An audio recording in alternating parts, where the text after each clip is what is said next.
अस्सलाम वालेकुम मेरे तमाम सुनने वाले बहन भाई और मेरे दोस्त, कैसे हैं आप सब। आज हम सुनेंगे एतबार साजिद साहब की शायरी। हिजर की चौथी सालगिरह।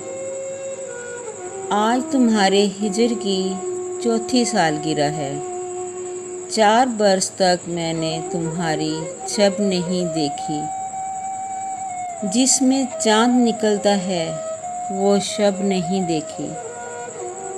4 बरस पहले जिस चाँद को देखा था, मैंने इसको फिर नहीं देखा।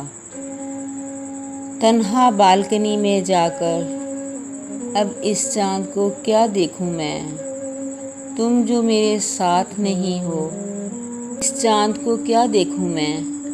तुम जो मेरे साथ नहीं हो, केक पे शमें रोशन करके धीरे धीरे गुल करता हूँ। ताली तो मैं बजा नहीं सकता, बस ठंडी आहें भरता हूँ।